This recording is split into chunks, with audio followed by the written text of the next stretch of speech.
right now, I want to give you the chance to glorify yourself from a life story regarding what you experienced that causes you to stuff that you do now, and talk about at your conference presentations and whatnot. You got the floor.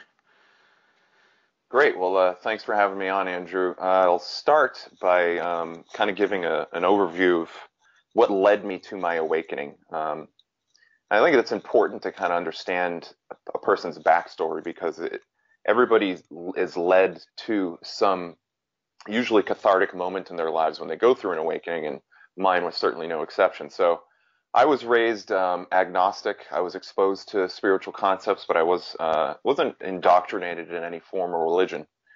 But I was exposed to the Protestant religion and the Catholic religion early on, and I remember feeling like I had a kind of connection to to nature, a connection to like an intelligence that just seemed organic at first. But then as I started to get exposed to religion, it started to kind of confuse me, because what I was experiencing internally in my own like personal path with the universe was different than what I was hearing from religion. And as a result, at around the age of like 12 or 13, I just dismissed anything that had to do with spirituality and became like an acolyte of scientism. So I would say I've been an atheist most of my life. And in 2010, I was with somebody at the time, and they found a documentary called The Gerson Miracle, which is all about this guy, Max Gerson, who discovered a cure for cancer using juicing and detoxification techniques in 1928. And he even testified before Congress in 1946 on a panel that was hearing methods of treating cancer. And Congress ended up rejecting his cure for cancer because basically they couldn't make any money off of it.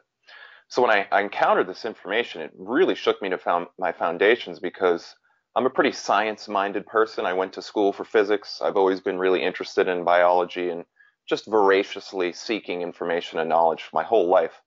So when I was watching this documentary, I was having this odd experience of, on the one hand, resonating and seeing the merit and the truth in what was being presented, but on the other hand, having my programming and my cultural identity kind of rage and say, no, this can't be true, because we would have heard about it on the news, people wouldn't be dying, these kind of things. So what created or thrust me into what I call a conceptual controversy, a grand conceptual controversy. So a conceptual controversy is something that doesn't jive with your pre-existing knowledge. It could be one little data point, one little piece of information, and that is enough to completely unravel your sense of reality. And that's what happened to me. After seeing that movie, the documentary, I purchased the book, The Gerson Therapy, and I started to research it pretty heavily, and I was actually trying to disprove it. I thought, oh, this is all bogus. There's no way this is true. So I was kind of trying to fight my awakening in the beginning, in a certain sense. And I ended up doing the reverse. I ended up proving it to myself. So I had a pretty cathartic moment, in the sense that I had to face my own, what you might call shadow, in the sense that a part of me was trying desperately to cling on to my old sense of reality. And it was using like any means necessary to do so. It was trying to say, this is fearful. How can you believe that cures for cancer exist when 500,000 people die every year? So many people are suffering. What kind of an arrogant jerk are you to think that you could discover these kind of things? So, and what it did is it was like an initiation, because I had to make a choice. I had to decide, is the truth more important than my sense of personal stability? Do I want to know the truth, even if it's going to completely shake me to my foundations and unravel my reality? And I feel like, when people make that choice to follow the truth wherever it leads, even though they don't know where they're going, then that's a massive step forward in their spiritual awakening, and what I call self-mastery and sovereignty development. So to kind of put a close to this preamble here, about a year later, I was voraciously studying anything I could get my hands on. I rediscovered my spirituality through the Law of One and the Urantia book, as well as Walter Russell and Conversations with God. Those works were the biggest. I would say the Urantia book and the Law of One were the two biggest things for me as far as expanding my mind into the spiritual concepts, and it gave me a narrative to nest my life into. I wanted to, once I discovered that there was a spiritual theme to life, it was like all of these pieces started to fit together. I'm sure everybody, the listening audience, has experiences where you learn little pieces of information throughout life, but because your perspective, the story that you tell yourself to organize your experiences isn't coherent, it's like you can't see how pieces are put together. But when you have a spiritual awakening, one of the things that characterizes a spiritual awakening is that it completely shifts your perspective, so that it's not necessarily that you're learning new information, but it's reorganizing the information you already have, and it gives you a quantum leap in understanding. So that's basically what I was going through, and this was in 2011. 2013, a friend of mine, Jeremy, he came to me and he said, "Listen, Justin, you guys are, absorbing a lot of information. Me and my partner at the time, you have a command of the information. You can actually speak to people about it. What are you doing with this? This information isn't just for you. You have to do something with this." And it woke me up. Like, I didn't realize at the time that, part of what I was going through was to learn as much as I could about the world, because I actually had a mission. I actually had something I was going to be doing with this information. So it really kind of slapped me out of my, you might call, like, contentment with dissatisfaction. In life, one of the crazy things about consciousness is that you can get used to bad situations. You can get used to harmful, traumatic, less than ideal situations. And I kind of become complacent. It was enough for me for a while just to have answers to these deep questions about life. But eventually I had to take the reins. I had to get up off my feet. I had to get off my couch. I had to get out of the lotus position. I had to actually go out into the world and try to make it a better place, to try to use this information and this wisdom and knowledge I seem to have inherited. So in 2013, we started Stillness in the Storm as a radio show. This was in March. And then in 2000, and then a few months later, in July of that year, 2013, we created the website, and we started posting just research information. All we really wanted to do was just present the information that we were researching and some of the conclusions and ideas that we were coming up with on our own, because we wanted to engage in a dialogue.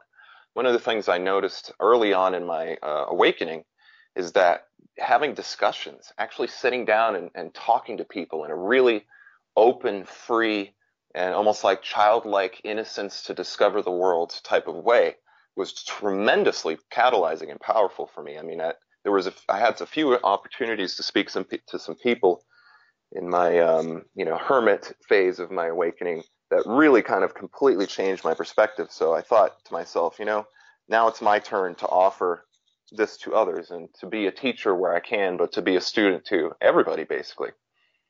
And we were fortunate enough to have one of Julian's, the co-founder of Stillness in the Storm, one of his articles about debt contesting and using enhanced knowledge of law and the legal system to empower yourself on this world went viral. He had about $150,000 worth of debt that he was able to discharge using these lawful methods that we discovered.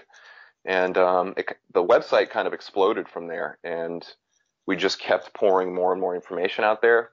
In 2015, Julian actually passed away. He transitioned, and now he's in spirit. So the stillness work started to transform in around that time. Up until then, I was informally writing some materials. I was keeping a lot of the discoveries I was making quiet for the most part, partially because I'm a bit of a perfectionist, and I really want to make sure that if I'm going to present some information, that I've really done my homework and it's clear and well-researched and substantive as possible. But as a result of losing Julian, I was kind of thrust into a new situation. I had some new opportunities, and one of those opportunities was to do more original writing work and presentation work. So I started to really do that. I created a series in 2015 called the Practical Knowledge for the Awakening series. I did about 8 episodes of that, which was me presenting basically a complete body of all of the research that I had been accumulating over the years. And And that was really good for me in my personal process. It wasn't all that popular, partially because one of the things I noticed is that there's kind of like two types of awakening people, you might say. There's people that are looking for like really deep core answers, and they're willing to go all the way down to the bottom. And then there's people that are kind of just looking to be entertained. They're more so looking for like infotainment and like the latest flashy whistleblower, the latest like crazy human trafficking conspiracy or satanic ritual abuse thing, the latest UFO sighting. So it's more about entertainment. And I'm not decrying the latter category. I think each method of seeking knowledge is valid. And there was a time in my life where I was more into, the kind of freak show aspect of awakening. But for me, a lot of my work and my focus is I want deep, complete, comprehensive bodies of knowledge and information and wisdom that I can use to actually materially help the planet. I don't want to just like wave a flag of truth out there and be like, hey, look, guys, there's ETs. Hey, look, there's government cover-ups, and then just kind of sing kumbaya. No, I actually want to like identify the core things that need to be changed. How do we change those? What is the knowledge that we need in order to change that? How do we know that these changes are actually going to be effective? And how do we implement these changes? So I'm a really practical-minded person. So I noticed at that time that there was, like I said, this kind of two different types, and I started to shift my process with stillness. So I created what I call like a kind of mystery school process for stillness, which uses the three levels of initiation. So I have the outer sanctum, which is basically the raw research I do. I'll also present information that I think is compelling and interesting for people, things that I think people should know, but I kind of already know about. And then there's the middle sanctum. That's where people who are starting to be more interested in the really deep, like how do we actually solve these problems? I'll start to present information in that category that slowly gets people to prepare for this deeper dive work. And then I have what I call the inner sanctum, which is like the deepest, most intense, complete bodies of information I've been able to assemble, and what I think are the kind of silver bullet solutions to these grand sweeping problems we're facing on the planet.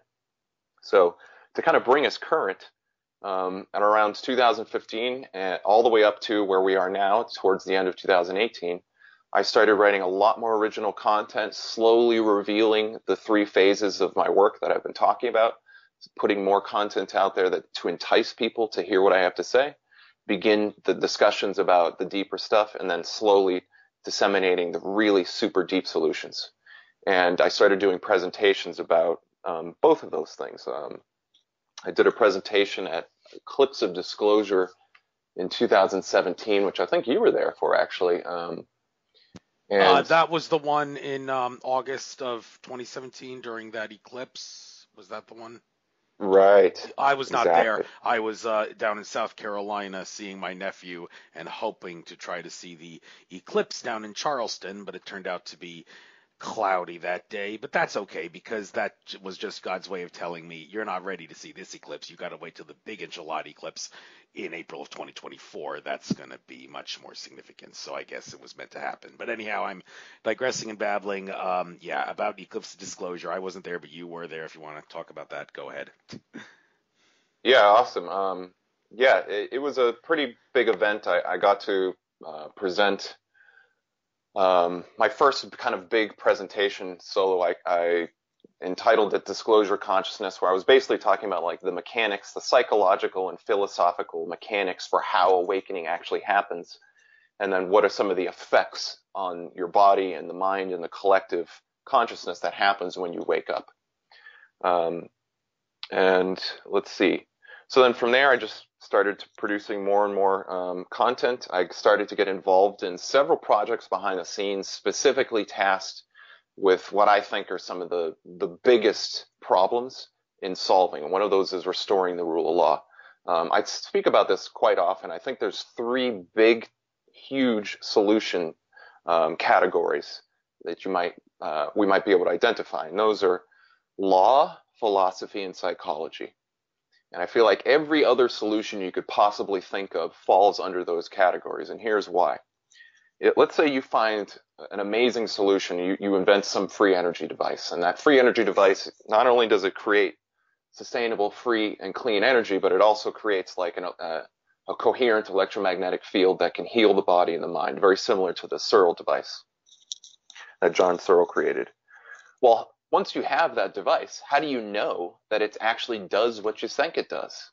Well, in order to answer that question, you have to develop epistemological understanding. Epistemology is a branch of philosophy that deals with the question of how do you know what you know? How do you actually determine whether or not something is true or not? So it's essentially the science of discernment. So in order to know if your solution is valid, you have to have the skill set in philosophy to be able to interpret reality properly. Then, now you have to present this solution to the world. Like, so you have this great free energy device. Well, how do you get people to use it? How do we start to raise awareness about it? How do we get to the point where we can actually form some type of coalition or lobbying group that can go to Washington or various places and try to actually get the solution implemented at a massive scale? Well, that's a people problem. That's a social problem. That's those social challenges. So that's why psychology is extremely important.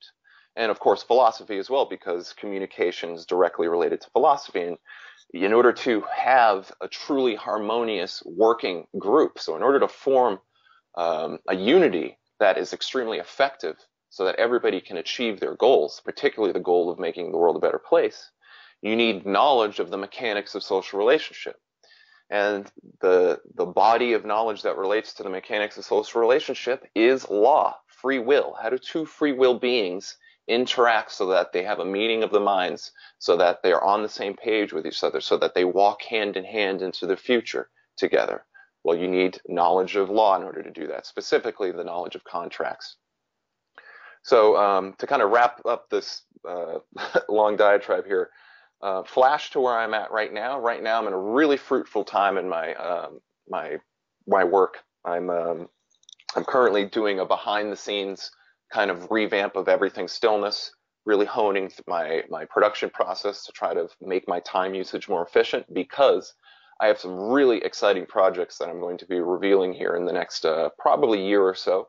I'm going to release my first book next year, which at this point, I've had so much information come through. It was originally going to be about self-mastery techniques related to the higher self and how to actually use the higher self concept through what I call the ideal self technique. And the book is going to definitively be about that, but I've had so much research and knowledge come through over the past 7 months, I'm probably going to expand it, and I might even write a second book in relation to that. So that's really exciting. I'm also going to be beginning a podcast that's going to be like an extremely dense presentation of a lot of information. I'm going to focus on emphasizing discernment. So discernment is something that I've been speaking about ever since I started Stillness. I've studied discernment. I know the mechanics of it. I know the right ways to do it versus the wrong ways. So I'm going to start to present my discernment methods and these really good tools for understanding reality in the podcast work, as well as discussing some of the really interesting topics like ascension, satanic ritual abuse, law, philosophy, healing, all sorts of really cool things. And then finally, I have some really exciting partnerships I'm going to be, I won't speak to right now because I don't like to reveal things unless I have 100% security in knowing what is actually going to unfold, but I'm currently negotiating with some partnerships with people to produce even greater content out there. And then finally, I have my the Restore the Rule of Law group that is happening behind the scenes. That's making really good inroads. And unfortunately, I can't really talk about what we're doing because there's a lot of sensitive things operationally, but I will say that this year is probably going to be a massive push forward with a lot of really good solutions, lawful solutions that people can use to gain freedom in their lives from the tyrannical cabal legal system. So there you have it. I'm off my soapbox. Well, there's a few things worth discussing there that you brought up, such as discernment, the law system, and well, where to start? Well, I got my little notepad here, and I'll jot some things down as I already have. But I think it may be best for me to look at your Stillness in the Storm YouTube channel. By the way, when I upload this, there may be a little sound like in the near the beginning when you were talking. That was me clicking on your channel, and like some video was automatically playing. So if anybody heard that, that's what that was. But just ignore that for now. The point is, you got your videos up here. I sorted them by most popular. Now, some of these are very popular in view count because they've been around for a long time, but still, they're being watched a lot nonetheless, and I think it's worthwhile to use this as a guide to talk about some of these things. Now, first and foremost, the most popular video by a landslide. Second most popular has 33,000 views. The most popular one has 190,000 views on your channel, and that is the one from about 2 years ago called Corey Goode Deceived My Labs, William Tompkins, Tom DeLonge, and Gaia TV, where Dr. Stephen Greer is the guy talking. Now, I don't know to what extent. First of all, I should ask you: are you pretty much, for all intents and purposes, like an expert researcher on everything that you've uploaded to your channel, or would it be wrong for me to assume that just because you uploaded this on your channel that you're a decent expert and can talk about it? Well, I'd like to say I'm an expert in all the information on my channel, and I don't have like complete, eidetic memory recall of absolutely everything that's been up there, but I have a pretty good command of it. Yeah. Okay. Well, seeing this is kind of eye-popping to me in particular, because I recently watched a video that was put on YouTube all the way back in February of this year, but I didn't watch it till now because it just so happened to be the next on my video list of videos that I bookmarked to watch later at some point, and it came up, and that was the one where Elena Kapolnik, secret space whistleblower, or public informant, I should say, more than a whistleblower. She's basically a greenhorn in regards to the technology and all that she's using. Just uses YouTube and like a website and Facebook to get her message out, of videos and interviews that she does, telling about her experience. And that video in February that I finally got around seeing was one where I talked about Corey Goode and his business main business helper, Roger Richards. Yes, he basically sent a message to Elena Kapolnik, telling her, look, Corey Goode doesn't really know anything about you and all that, and you would be wise to not make a big scene about your experiences and all that. And it's almost like they perceived Elena as a threat to Corey Goode getting the message out, and dare I say it, did he possibly perceive her as a threat to his source of income? I don't have a problem with Corey Goode making a few bucks off the work he does. He's got every right to do that, but if he's going to threaten or harass other people because he sees them as a threat to his income or such, then, well, there's a problem there, and that seems to be what Elena was suggesting he was doing. Well, is he being, well, not really? Yeah, let's unpack that a little bit. Let's get into that, because there's a lot of controversy going on around all that, and I think there's a lot of cool points we could discuss on that. By all means, let's set the record straight on this if we can. Yeah, well, well, first of all, as far as the video on my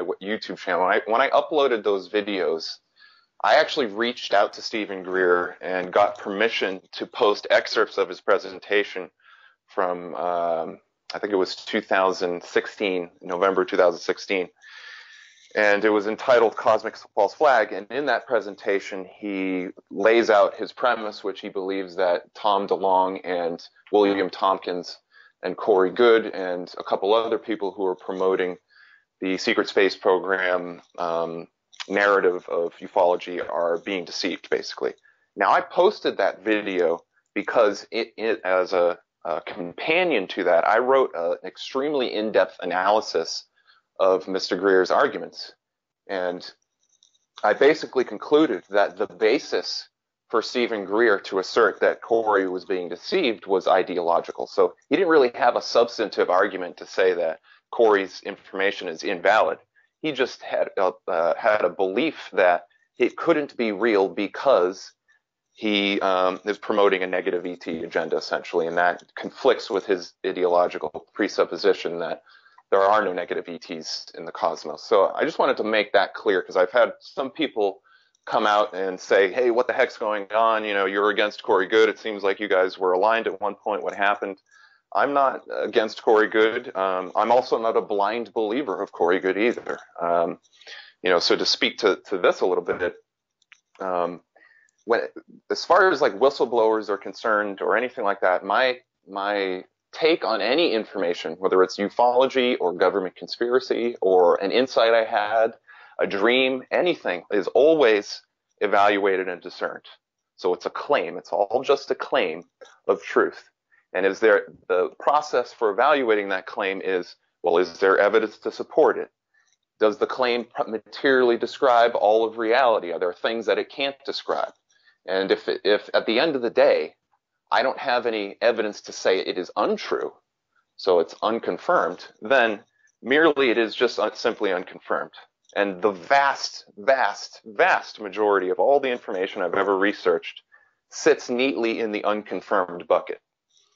So that's about my take on Corey's information. I'm not a Corey believer, but I'm not a Corey denier. I'd say I provisionally conclude that at this time, his information seems to be valid, and I act as if it is, although I'm open to, countering information coming out later.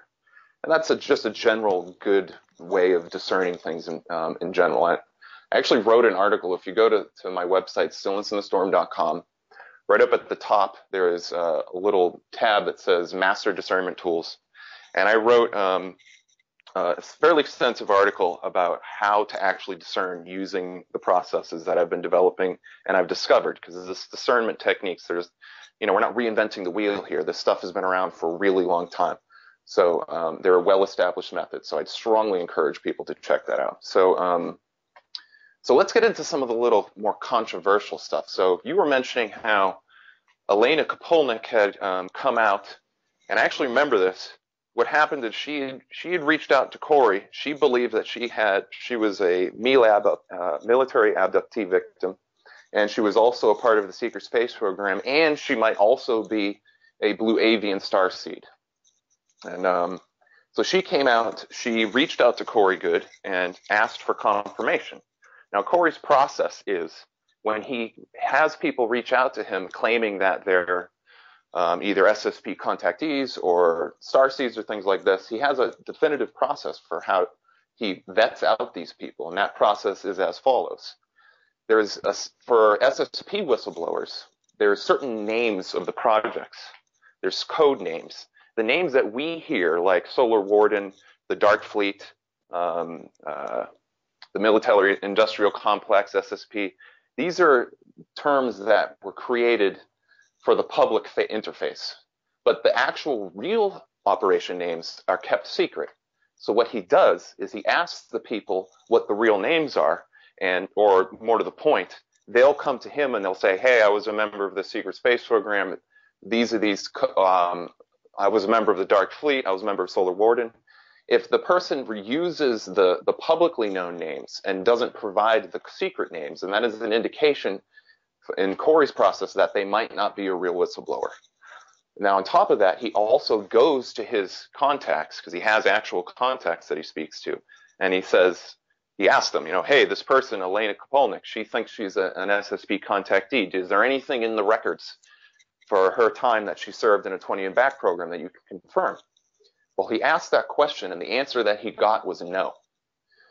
And then finally, he also has a process a vetting process that the Blue Avians use. So the Blue Avians will make contact with people in dreams, and they'll use a specific type of call sign, or they'll have a specific experience that happens in those dreams. And Corey has kept that part of the experience secret so that when alleged Blue Avian contactees reach out to him, he asks them, well, what was your contact experience? And if they don't describe what the Blue Avians told Corey to ask for, then he assumes that they're not a valid contactee. So that was the process he used to evaluate Elena Kopolnik. And the result that he got was that there were no records of her being in a 20 and back program from his SSP contactees, and she did not have the valid Blue Avian contactee experiences that he was told needed to be there in order to be a valid Blue Avian contactee. So what happened is he told her that. He said, listen, I can't confirm your experiences. He didn't tell her that she was a shill. He didn't tell her to back off. This is my piece of pie. Get your own. He didn't say any of that stuff. What he merely did was alert her to the fact that he can't confirm her experiences.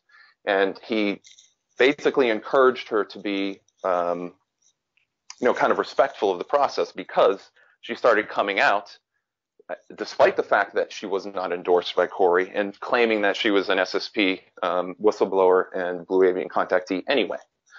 So what it is it's a somewhat complex situation, because from an outside perspective looking in, if you were to look at, let's say, a post that Elena put up saying, hey, Corey's saying that I'm not a real person, that I shouldn't talk about my experiences, he's just in it for the money, blah, blah, blah. It can certainly look like that's the case, but that's not actually what happened.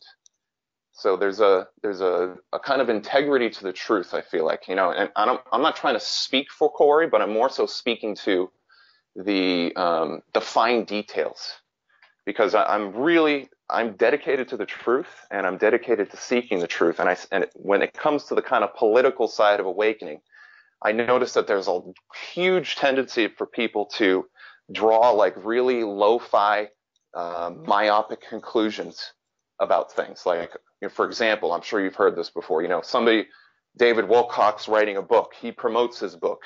All of a sudden, because he's promoting his book, people are calling him like a CIA agent and a shill because he's making money off of his work. Well, that is not a valid reason to say that, to prove somebody's a shill or a CIA agent because they make money off their work. So yeah, I want to speak to this for this reason.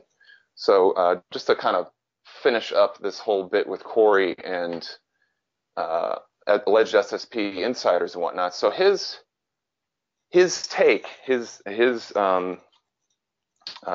modus operandi, if you will, is to disseminate the information that he is told to disseminate from the SSP Alliance and the Blue Avians and, the Anshar. Those seem to be the three biggest groups that he's in contact with. And he's merely there to transmit what he's told. So if Corey comes out and says, hey, this person claiming to be an SSP whistleblower, I can't confirm that they are. It's not that he has an agenda necessarily to try to knock somebody off their pedestal so he can make money. It's merely he's just transmitting what he was told that came from his sources. So I think that, people should properly understand all those factors, because it would be really easy for people to try to paint Corey as some type of money harboring shill, when in reality he's just following the program that and the process that he was asked to follow. And if you look at the details, then you realize that there's really not a whole lot of controversy in the way that people were describing. So anyway, I was going to get into the whole trademark thing if you want. Did you want to talk about it? Yeah, sure. Yeah. Okay. Okay, so here's another thing that a little bit of controversy surrounding Corey. So earlier this year, it was discovered that Gaia had trademarked, I believe, or was trying to trademark disclosure. And it came out earlier in the fall. I want to say it was about a month and a half ago or so, with a new whistleblower named Jason Rice. Jason Rice had gone on to Gaia. This was after Corey and David had left Gaia. And he started to, he claimed that he was a secret space program insider and whistleblower, and basically had a very similar story to Corey. So what ended up happening is Corey had, as part of his trademark protection, he had tried to he did trademark, he's currently pursuing it as far as I understand, is the 20 and back, and I think full disclosure were the two terms he trademarked. And this caused a lot of upset. People thought that he was trying to just make money off of disclosure, that he was trying to prevent other people from using these words, and that he was trying to kind of keep a stranglehold on the whole secret space program topic. But that's not actually the case. And it's really important for people to understand the battlefield that we occupy right now, because we're in a wartime situation. I don't want to necessarily paint an alarmist picture, but we got to be realistic here. We are at war with the forces, the powers that be on this planet. They are working tirelessly. They have meetings. They meet regularly throughout the year. They have alliances. They do think tanks. They are currently strategizing to keep your consciousness lowered, keep you fat, sick, lazy, dumb, and disempowered, because they want to control the planet. So I say all this because I tend to see a lot of like flowery idealism out in the community. And when strategic moves are made because it's the best thing to do for the progress and freedom of humanity, and people rage against these moves without actually knowing what they're talking about, it kind of rubs me the wrong way. I got to say, I'm a truth and justice and law person. I've taken the time to study these things. So when I see somebody out there not correctly or incorrectly describing the law and what something means, it fires me up. My righteous indignation kicks in. So this is what happened. A whole bunch of people were saying that Corey was trying to hijack disclosure, that he trademarked these words because he wanted to prevent other people from using them and talking about secret space programs, and that he was just trying to make a whole bunch of money off of disclosure. Well, let me inform you all about the realities of trademark and copyright and intellectual property. And by the way, I wrote an extensive article about this. If you do a Google search for, let's see, actually, hold on one second. I gotta write so many darn articles, I forget what they're called.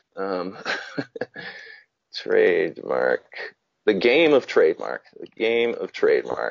copyright and intellectual property, play or be played. If you do a Google search for the game of trademark, copyright, and intellectual property, play or be played, that's the article I wrote where it lays out all of the legal and lawful realities around trademark, which I'm going to briefly go over right now.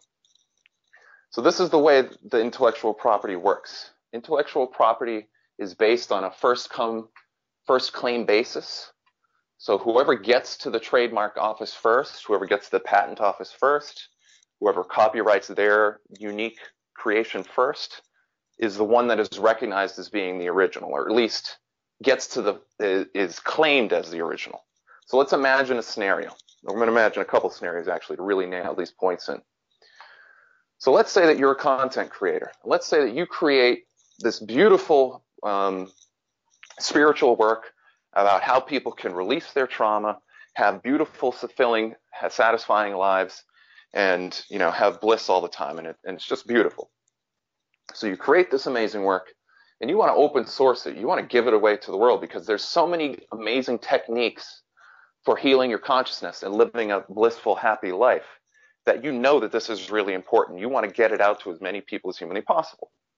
So you open source this, and people slowly are being exposed to it, and they come to your information, and then one day, let's say like a year after you start this open source program, somebody contacts you, it's a lawyer, and says that you violated a copyright. And then you look into the copyright, and it turns out that somebody took your work and copyrighted your work as if they were the one who wrote it. And now, as far as the legal system is concerned, you are not the owner. You're actually a thief because you stole somebody else's work. Now, let's say, okay, well, now you're in a kind of a dill of a pickle here. You have this amazing information that you want to get out to the world, but now you have a lawyer telling you that you can't get it out because somebody stole it, basically. They copyrighted and trademarked work that was originally yours. So how do you deal with that situation? Well, there is a process to follow. You can go to the USPTO, the U.S. Trademark Office, U.S. Trademark and Patent Office, excuse me, and you can file a rebuttal, and you can contest the validity of the trademark, but that has to happen within a window of time. If you don't do it within the window of time, you have to pay a lawyer to do it. And in order to fight trademark, if anybody's looked into this, fighting trademark is not an easy thing. It often, like bare minimum, just to get in the door, it usually costs like $10,000 in lawyer fees, upwards of $100,000, if not millions, depending on the type of legal battle that you're embroiled in. So the point is that we live in a world where if you do not protect your intellectual property, a corporation or an unsavory person, unscrupulous person will come in, steal your intellectual property, claim it as their own, and then try to prevent you from distributing it. And what's worse is they could either take the information, they could put it on the shelf. So you just, this amazing discovery you had about how you can heal people's trauma and whatnot. If, let's say, a corporation like Monsanto buys that and trademarks it, what are they going to do with it? They're not going to they're going to make sure that it never sees the light of day. And that happens constantly. Constantly, people are inventing things. I'm sure your listeners know this. 5,000 patents have been suppressed. Hundreds of patents every year are suppressed. So if you do not protect your intellectual property, somebody could take it and make sure it never sees the light of day. Or worse, somebody could take it and then present a false version of it. So now let's imagine that you created this beautiful program for healing people's trauma, and now somebody takes that work, they write a bogus version of it, and then they start promoting a faulty, fake, fallacious version of your work to the world. And now instead of people being like, oh, wow, there's this amazing information that we can use, these techniques to heal ourselves, let's say that the way that they befuddled it, the way that they presented it, made it so it actually caused people harm instead of good. So now your baby, the thing that you were effectively given from the Creator to make the world a better place, has been tainted and destroyed because you didn't protect your intellectual property. This is the legal and lawful reality that we live in on this planet. I wish that wasn't the case. I wish we didn't have to deal with these situations. But that is definitively what we're dealing with right now. And that's part of the reason why Corey trademarked his information. And that's why anybody trademarks for the most part, is that they're trying to protect their intellectual property. Now, the last thing I'll just say on this is that trademarking a word or a term or an idea, that you can trademark all sorts of things. You can even trademark a smell or a taste.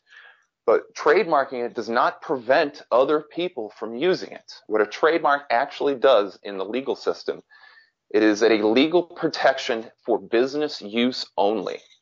So in order for somebody to prevent you from using the word secret space program or 20 and back or full disclosure, they would have to prove that your use of that term materially harmed the person who owns the trademark.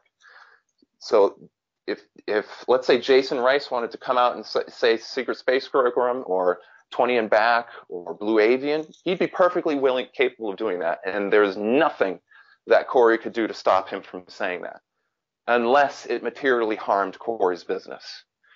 So hopefully that clears a lot of the air, because there's a lot of confusion about this whole trademark money situation, related to Corey. But it's not just Corey. There's other people who've trademarked things and have used the legal protections in the system to secure and protect what we're trying to do here. Because listen, just as a final point on this, we have to be pragmatic. We have to be strategic.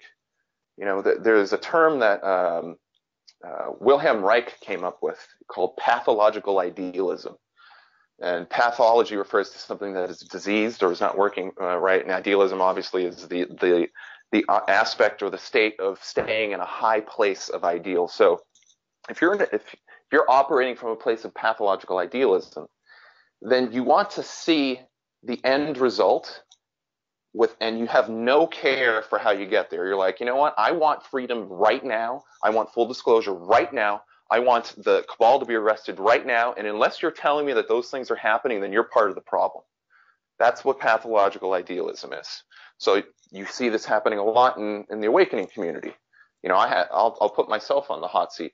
I have advertisements on my website. I plan on selling a book. I plan on doing webinars. So I'm running a business. I sell books on my website. I plan on distributing CBD oil. So I'm going to be distributing products on my website. I'm going to be making money through my work. And that rubs some people the wrong way, because they think, well, you can't really be a spiritual person. You can't really have a good heart and good interest if you're making money. That's the kind of idea out there. But that's totally fallacious. The bottom line is that we all need money to survive. There's no such thing as a free lunch. Anything that you think you've gotten for free wasn't really free. You just didn't have to necessarily put money and energy into it. It might have manifested, but somebody else had to put energy and work in there. So the point I'm getting at here is that we're in a wartime situation. We need to be strategic.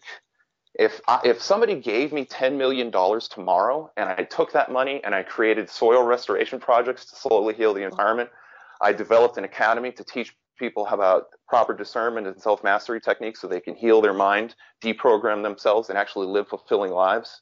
and I started a program to slowly educate all the masses on all the various secret truths, don't you think that would be beneficial?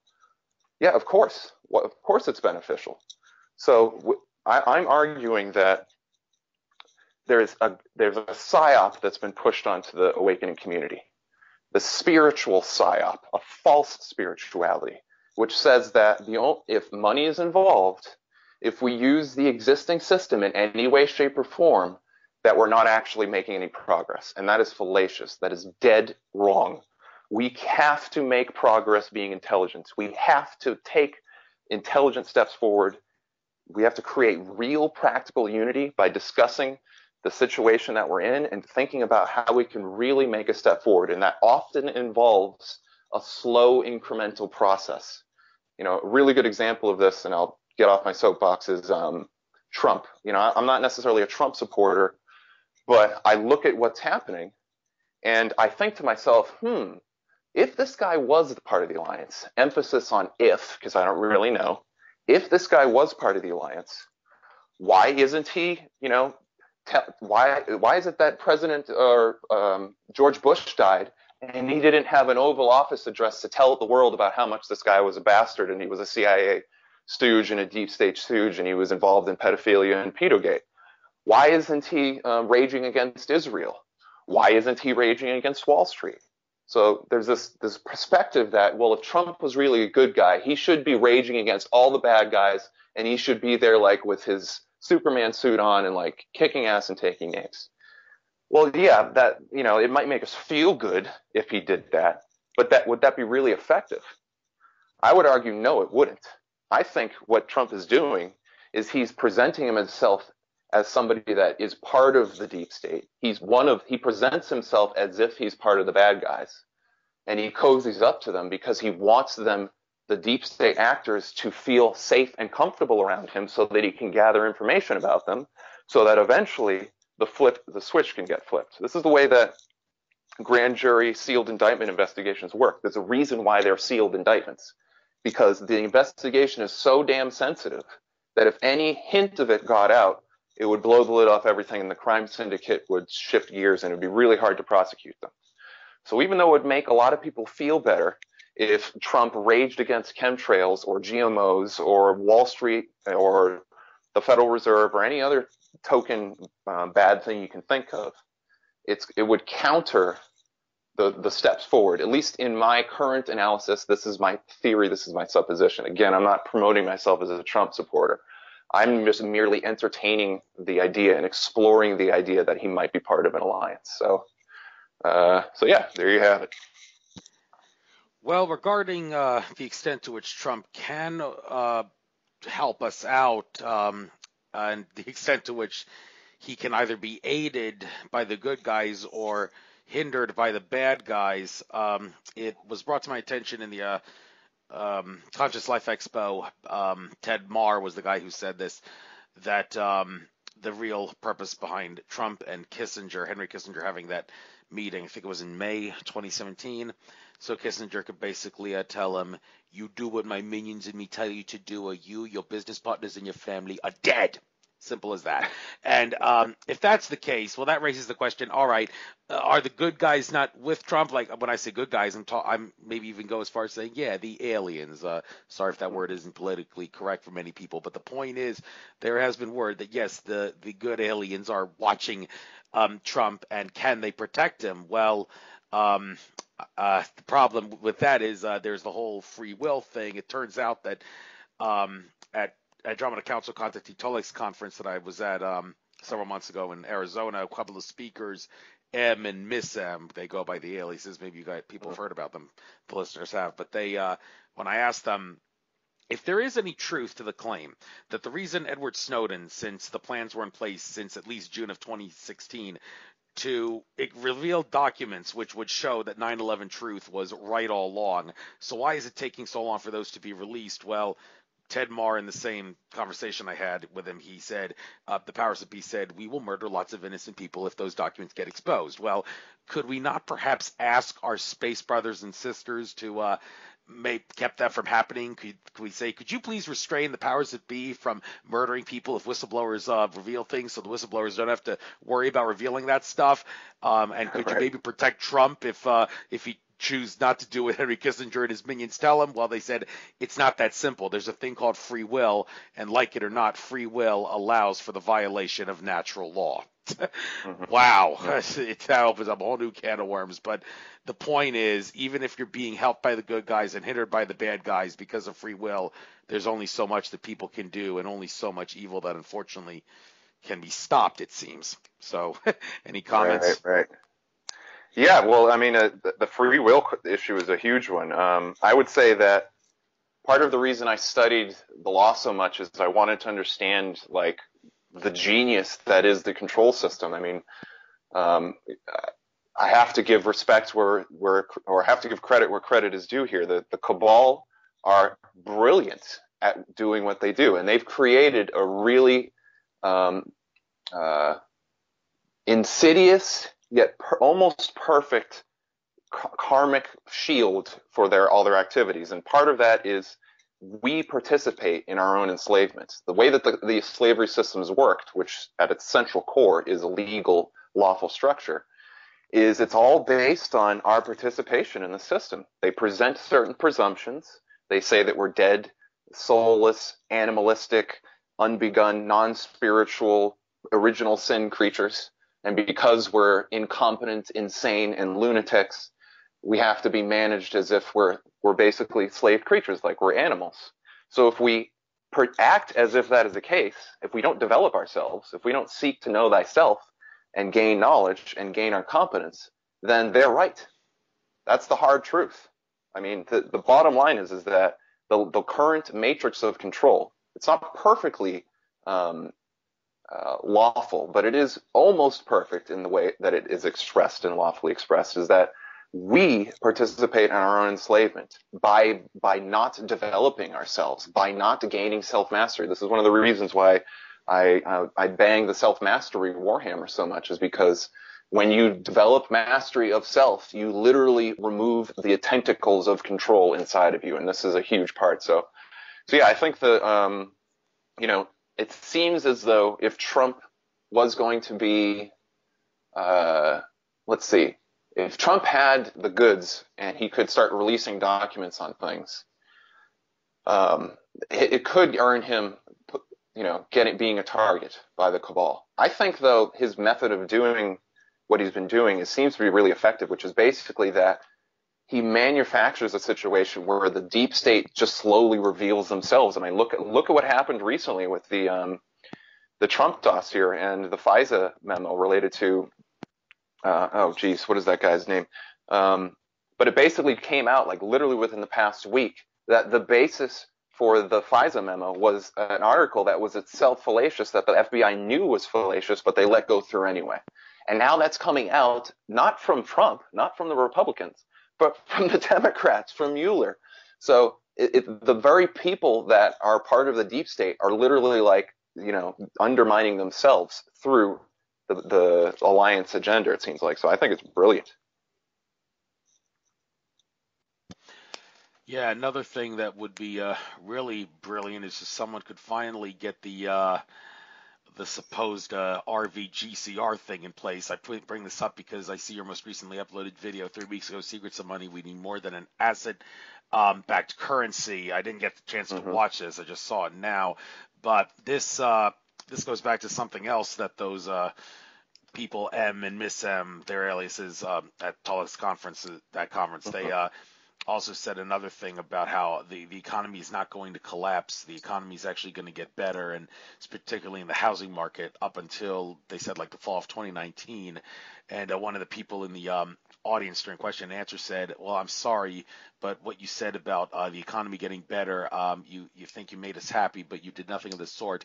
Look, I want to be done with money because, well, Alex Collier for years, he's been saying we're the only civilization in the Milky Way, the Earth is, that actually uses money. And we've been hearing since 2012 this plan for RV, GCR, Nassar, Jassar, whatever you want to call it, where Yep. there's supposed to be a gold-backed or silver-backed currency released to Hmm. replace the dollar and all the other currencies, and it's taking an eternity to happen. And this whole running gag Right. of RV might happen next Tuesday is starting to get ridiculous.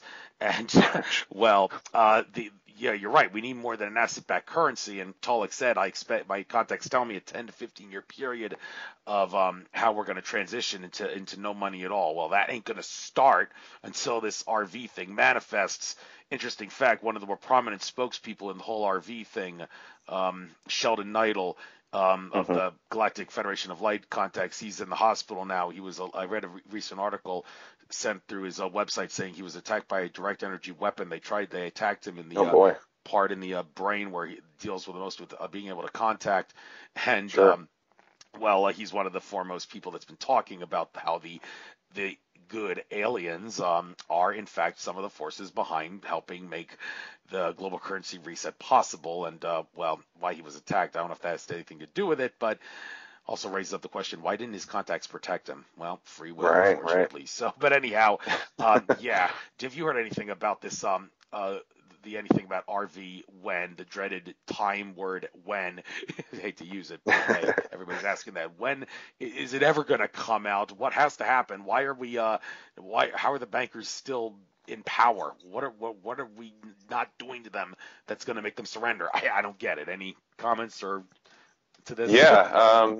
Yeah. I'm familiar with the RV and Nasara and Gusara, which are all kind of they're different things, but they describe the same type of idea, which is that we're going to have sweeping lawful reforms that have been allegedly signed behind the scenes, but we're just waiting for like somebody to hit a switch, and then all of a sudden paradise is going to descend on Earth. I would say that there's some basis to it. I don't claim to be an expert on this, so I'm going to throw a caveat out there. I haven't poured through all of the thousands of pages that are probably out there on this, but I have reviewed the essential premises.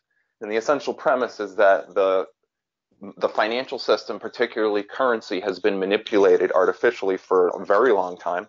The Federal Reserve Note, which is the world reserve currency, has been artificially propped up using various schemes for ever since it was originally instantiated at the end of the World War II, I believe, in the Bretton Woods Agreement. So there's validity to suggest that the current valuations of the currencies are not equal, and that if they pulled out the stopper, so to speak, then we'd have a revaluation. And some currencies like the dong or the dinar, or there's a couple others out there.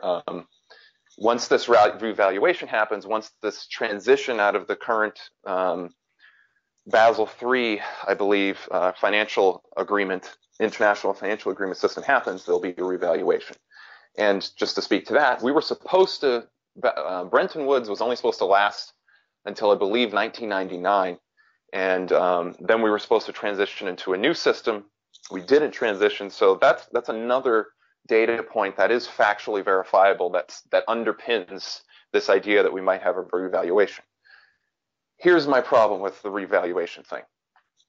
First of all, it's the way it's currently used is to distract people. Like you were saying, it's like every week, every other day, we're hearing that the RV is going to happen. Everybody get ready, get your party balloons out and your confetti because it's finally going to happen. And then what happens? Nothing happens. Well, what's the psychological effect of that? Well, people are sitting on their hands, holding their Iraqi dinar or their dong, not doing anything.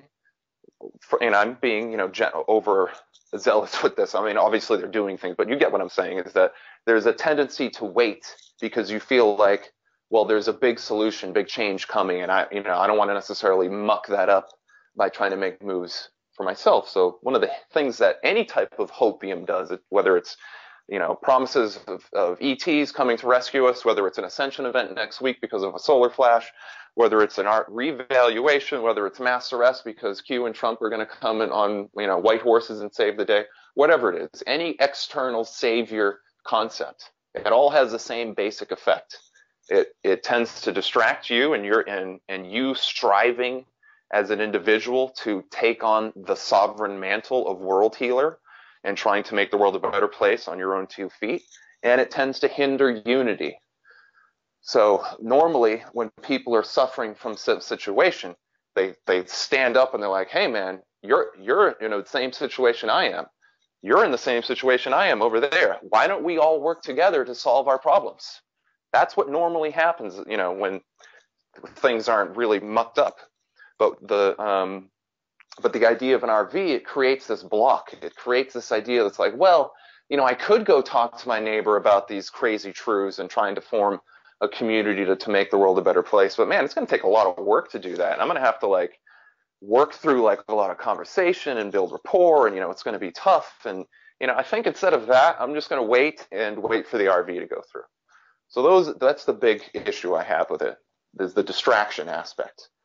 Not to say that it certainly couldn't be beneficial if it was real. If there really was an RV and this happened, sure, great, awesome. Now we have more financial assets to do something with. I hope it happens. But I currently act as if it will not happen, because I think the biggest solution that we as a people have to face, and I'm sorry if I'm pounding my pulpit up here, but you just happen to get me all fired up tonight. The biggest solution is unity. We're all dealing with the same problems. We all kind of know what the problems are, especially in the awakening community. We know about chemtrails. We know about fluoride. We know about GMOs. We know about, electromagnetic frequency technology and also, the list goes on and on. Why the hell aren't we working together? What is the problem? What is it going to take? That's what I'm wondering, and I'm asking this seriously, because if we just got together at a little bit, if we just had a couple Zoom calls, if we created a Facebook group where we said, hey guys, let's sit down and talk to each other about what our problems are.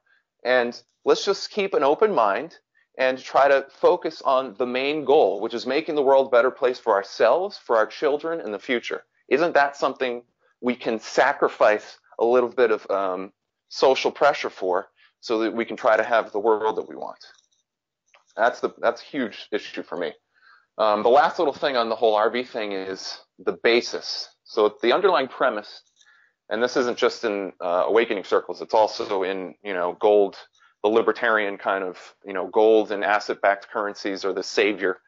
And this kind of idea that's promoted that, gold has always been the source of value. And part of the cabal's technique was to take the gold away from the asset-backed currency and put us on a fiat currency made of paper, because money is just paper and it's nothing. And, that's why we need asset-backed currency. Well, that's kind of true, but not really.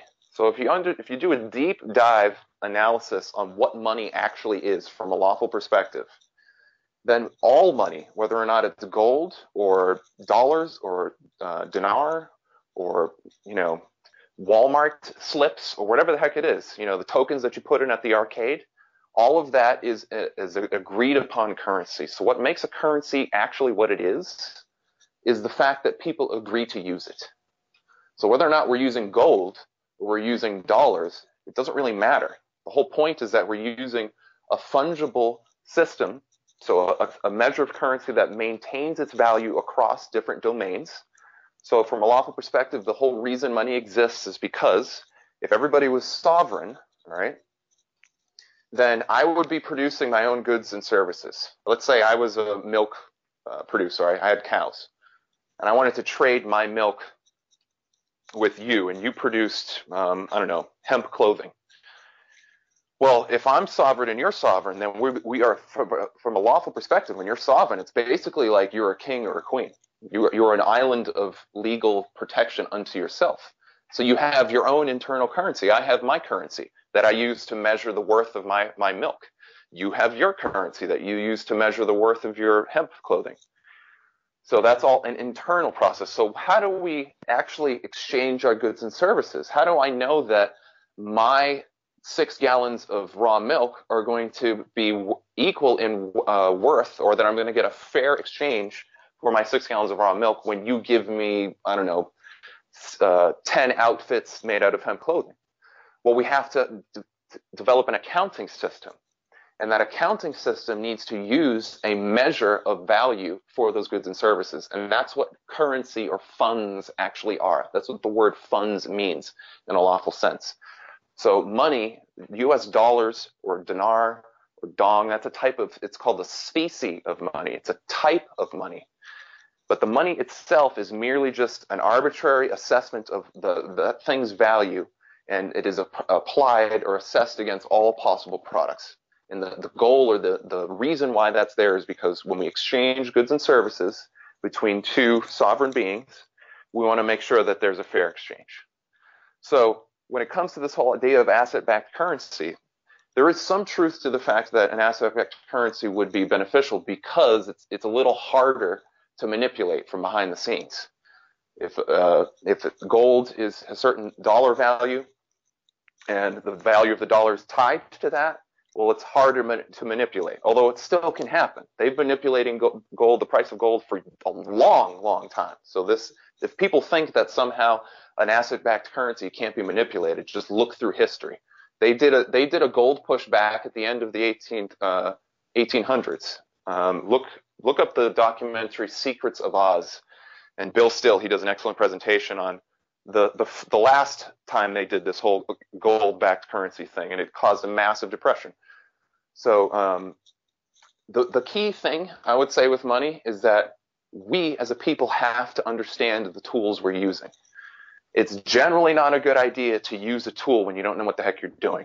So, if you, to use like a construction analogy, if you had this massive like Sawzall, giant like saw blade thing, and you've never used the thing before, does it seem like a good idea to pick it up and start swinging it around your head and, and potentially causing problems? Probably not. You should probably understand the tool you're about to use before you use it, or you might cause yourself some harm. Same thing with money. Same thing with any piece of knowledge. Knowledge is a neutral, amoral thing. Any knowledge is neutral and amoral. It's how we use it that determines whether or not it's good or bad. And principally, the general good rule of thumb is that if you don't understand the thing you're using, you could accidentally use it in a bad way. You could accidentally or inadvertently be manipulated by it. And I would say that's the main core problem that leads us to where we are today when it comes to financial stress and scarcity, is we have the vast majority of people, like literally 99.999% of people, including a lot of people in the awakening community, that have no idea what the true lawful basis of money is. They don't know where money comes from. They don't understand the relationship to money. They don't understand the lawful basis of money. And as a result, they're scrambling for false solutions that the cabal actually put out there to create greater controls for people. And frankly, I think the whole RV thing is one of those. So yeah, there you have it. End rant. All right, fair enough. Now, about the thing you mentioned about the law, I heard you say there's some things you really can't discuss about this process of how you're going about this, but regardless, there seems to be always a little bit of debate over the best way to fight the corrupt court system. Two primary factions in this seem to be the faction that goes by the whole birth certificate straw man thing, and then there's the other one that basically says you don't need to know any of that stuff about birth certificate straw mans and turning you into a corporation by putting your name in capital letters. Well, that may all be true and all, but it's kind of beside the point in regards to fighting the court system.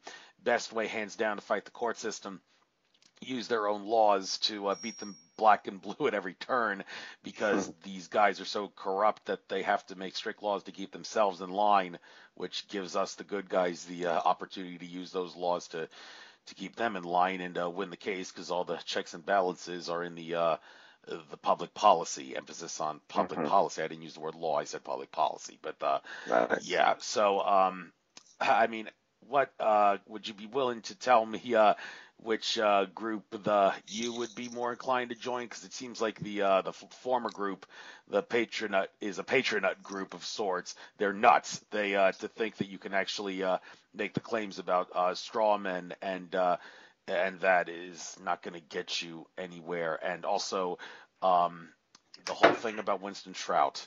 Is he in jail right now? Well, he's supposed to be, but I haven't read a damn thing on the entire internet about whether or not he's actually sitting in a jail cell right now. But Right. Solutions in Commerce and all, he was. There were times where he was, at least one occasion where he acknowledged to making the law up, and you can't beat the system making the law up. So, how do you see Sure, the sure. best method of fighting the legal system, and any any general hints maybe? Sure. Well, yeah, I can't speak specifically to what we're doing like strategically, but I can speak to the general strategy. So, let me see. How do I want to present this? Okay, well, in order to understand why law is an ultimate solution, you have to understand where the law comes from, like what actually underpins the legal system.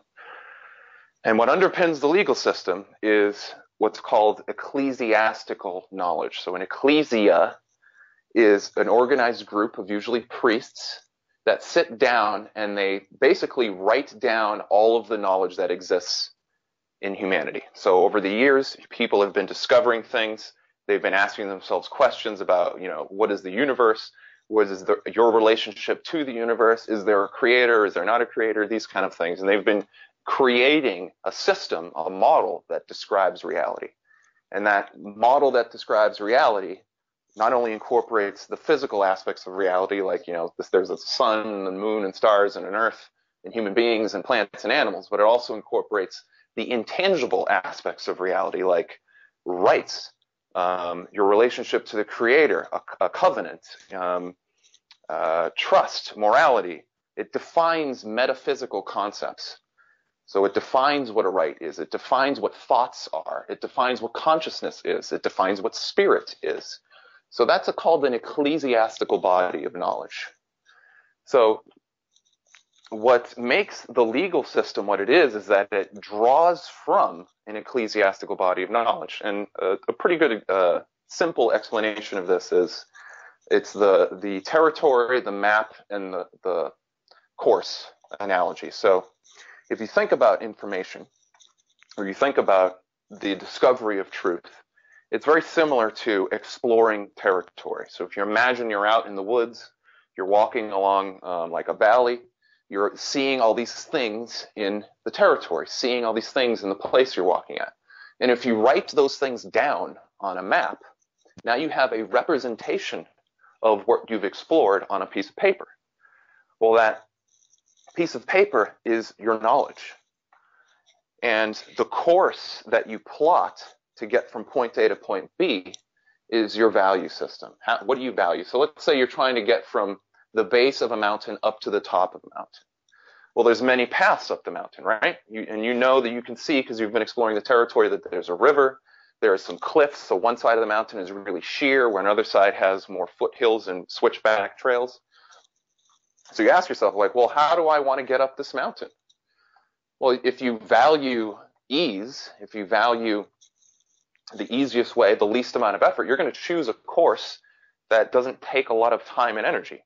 Or maybe you're a rock climber. Maybe you really like climbing rocks. So you choose a course that makes you climb up the mountain using the more sheer rock face. So what I'm getting at here is that the territory is the raw, undefined reality. It's like the whole truth.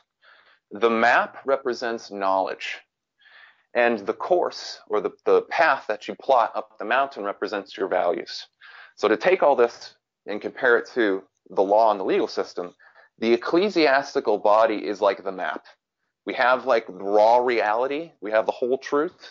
Well, the ecclesiastical body of knowledge is like the map. The legal system is the course.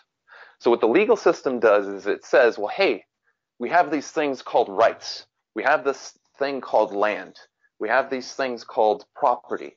How are we going to manage all this? How are we as a people, because we value X, Y, Z, how are we going to create a system that allows us to express our values in this reality? Well, that's what a legal system actually is it's a codified expression of the cultural mores, or the dictates of that culture insofar as how they want to do something.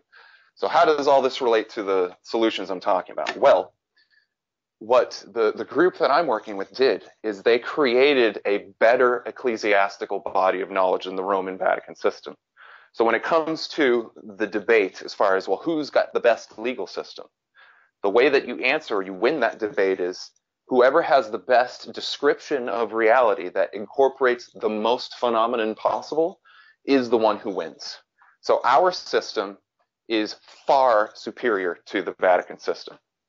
And in 2011, the man who heralded all this work, who's been doing it for 30 years, he actually presented all of his ecclesiastical body of knowledge, along with a whole lawful process for contesting the basis of the cabal in control system. That process actually happened in 2011.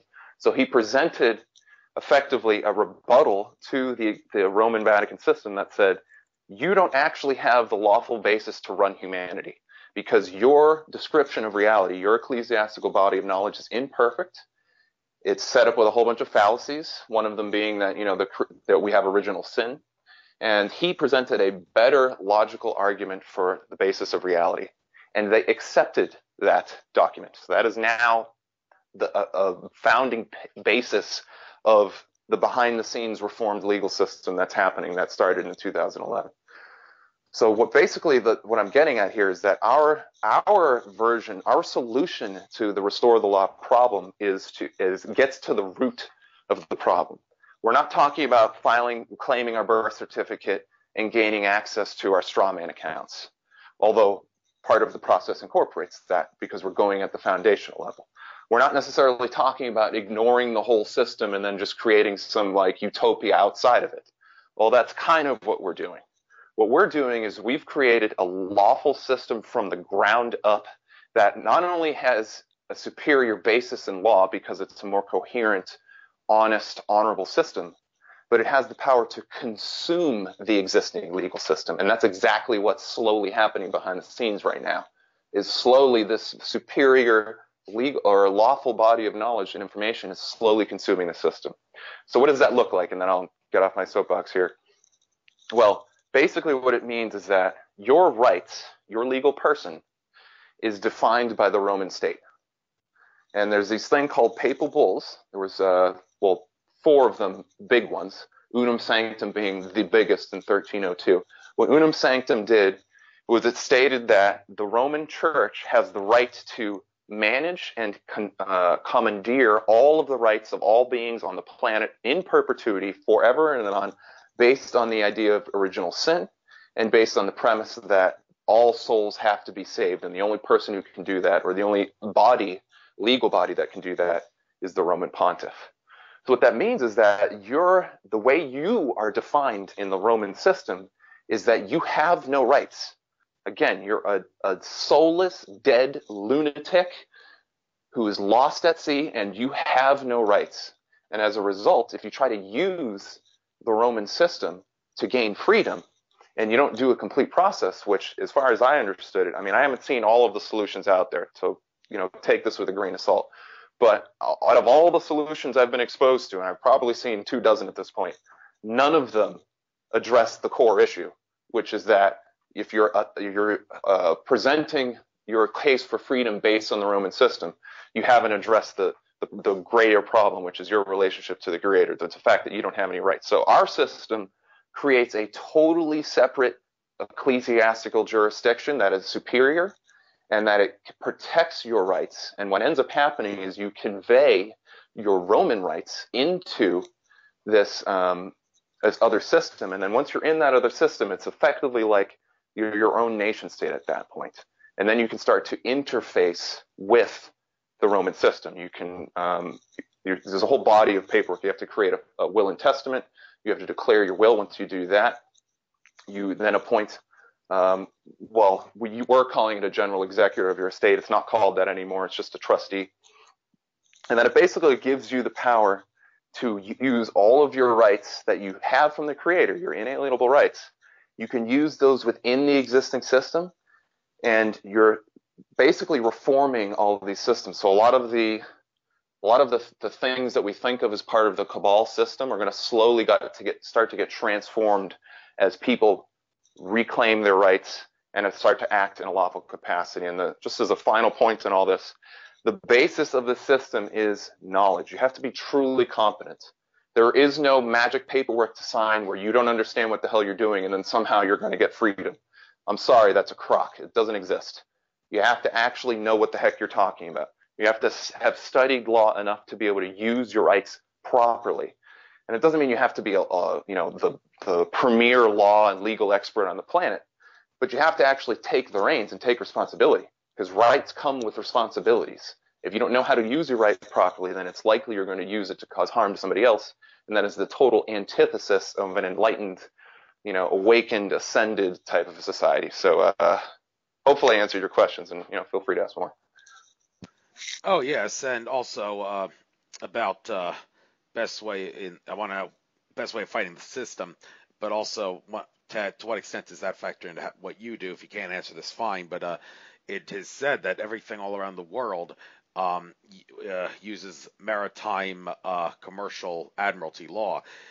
And in a nutshell, what does that hold the key to beating the system? Well, yes, the key word in that is commercial, because in every single infraction in which you are charged with doing something that doesn't involve you causing harm or intending to cause harm through negligence or deliberate intent, what they are doing is alleging that you are committed some sort of an infraction while acting in a commercial capacity. Now, this is most often seen in the world of driving versus transportation versus right to travel when fighting traffic tickets. Anyone who understands rights and Freeman on Land doctrine knows the claim, well, driving is a privilege, not a right, is only true if you're using the roads for commercial purposes, and specifically, I should say, using the legal definition of driving, which is strictly commercial specific, not the same as the dictionary definition. If you know the where in the accusation, the allegation against you, the specific commercial nexus is, one could argue the best way to fight that, if they're trying to charge you with a crime, and I would put the word crime in quotation marks because it's not a crime, because there's no malice, I should say corpus delicti, no malum in se, corpus delicti, body of the crime where there's harm involved or intent to cause harm. So object to that commercial nexus is the key to beating such cases. Can you imagine how many drug users could avoid jail time if they knew the answer to this? That if you could object to the a commercial nexus, you could have got the case against you dropped, and if you just had the willpower to keep fighting it, no matter how much the courts tried fighting you on appeal, that's another factor. You got to be willing to ride this horse till it falls down dead. You can't just give in because the courts are going to try to run you through the ringer on appeal all the time. You got to keep appealing, keep making a record, and if you're lucky, I hate to use the word lucky, but in many cases where this is successful, the courts eventually decide, all right, let's just dismiss this case quietly behind the scene and keep it off the record and not tell the guy that we dismissed the case, and hopefully the next person we call to the stand as a defendant won't be so willing to fight us. So, okay, I'm babbling, I'm digressing, but point is, object to the commercial nexus, and the prisons would be a lot less populated if people knew that.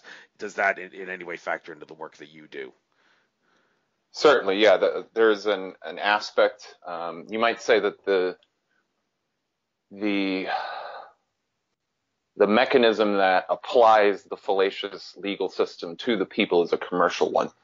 So all of the current criminal and civil titles and legal policies in not only the United States but in the world are all acting on your person as if it is a commercial entity. So that's why you can have code violations.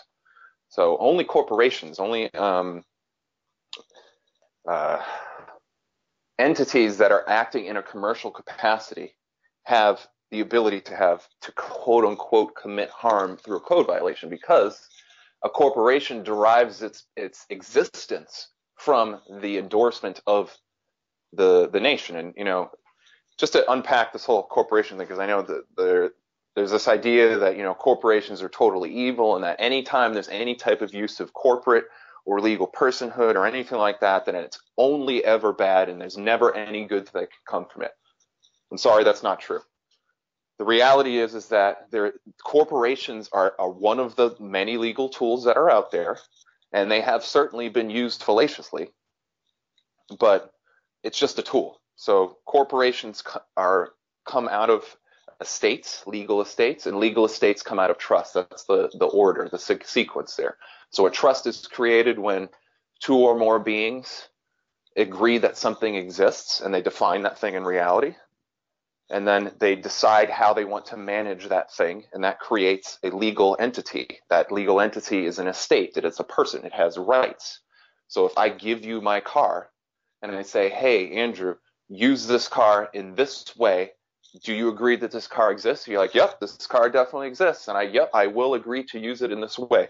We've just created a trust. And we've created a legal person that has certain rights associated to it. That's what a legal person is. It's just certain rights that have been conveyed for a particular use.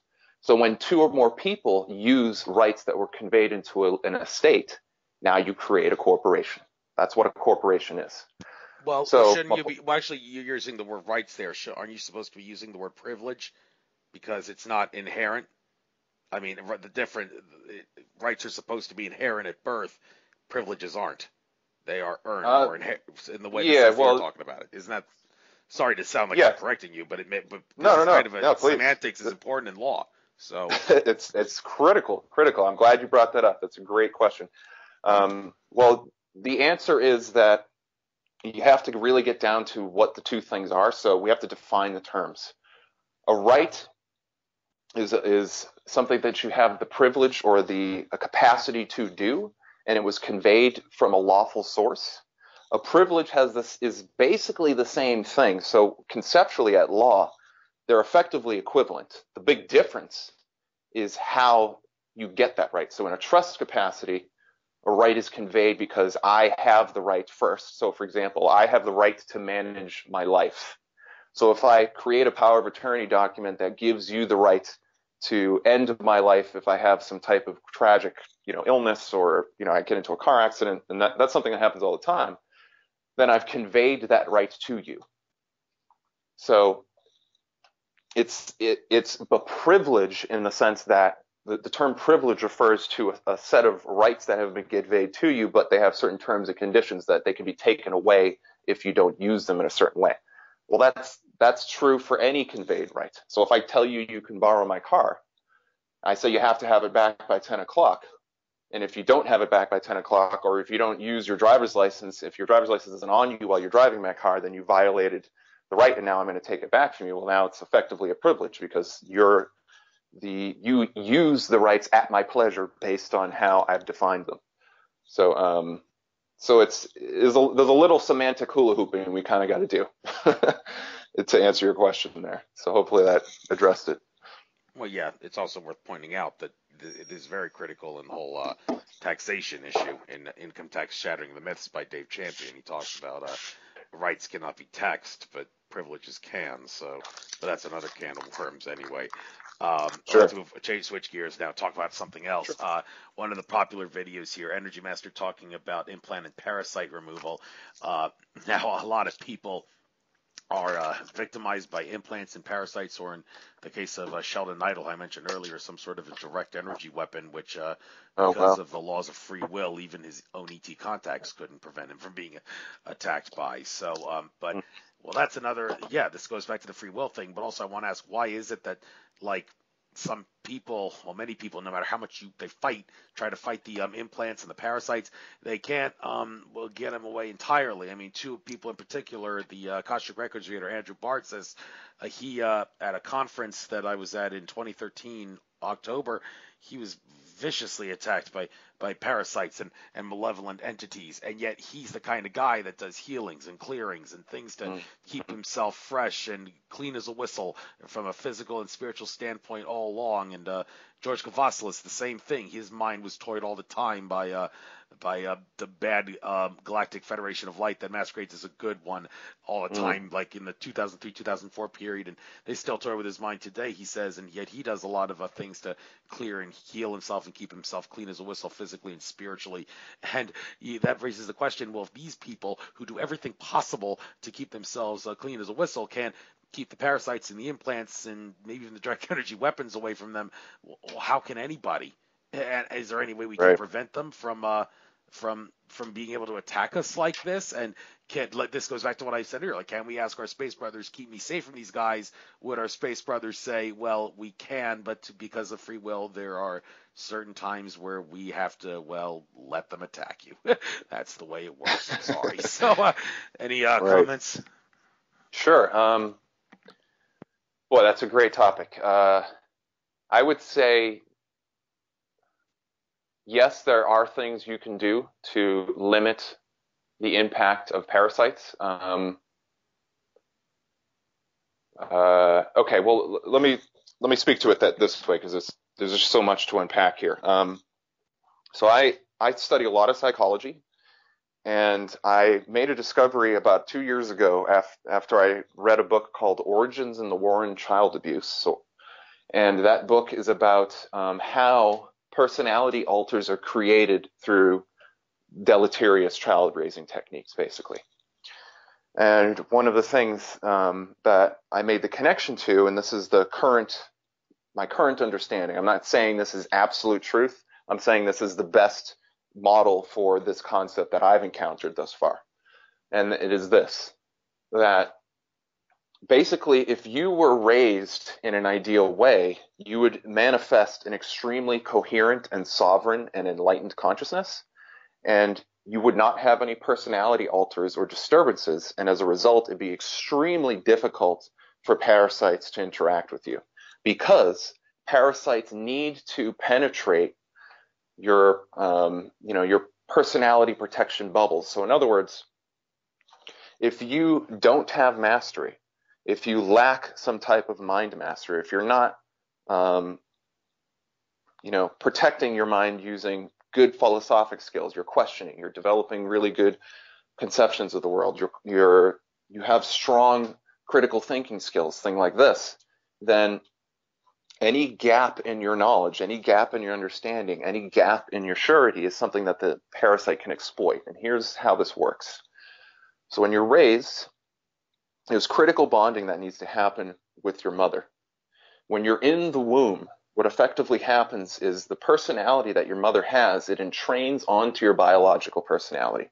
So your biology, the cells of your body literally absorb a version of your mother's personality electromagnetically and through neurotransmitters and hormones.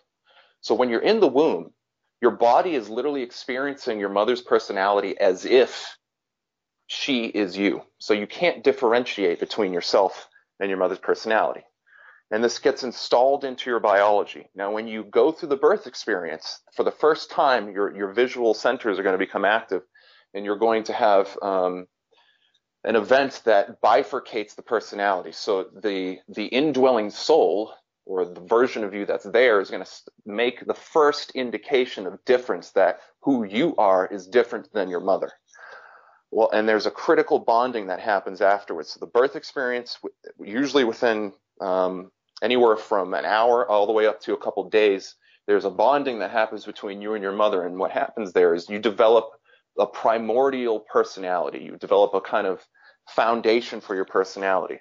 If that process is disturbed in any way, then what I call a primary abandonment complex gets installed. So you experience some level of abandonment. It could be extremely minor. It could be just that maybe your mother didn't smile enough at you within the first few days of life. That could be enough to cause this. It could be that you weren't picked up out of the cradle or the crib when you were crying. They just didn't get there in time. So that could also cause this. What happens is you feel abandoned by your mother.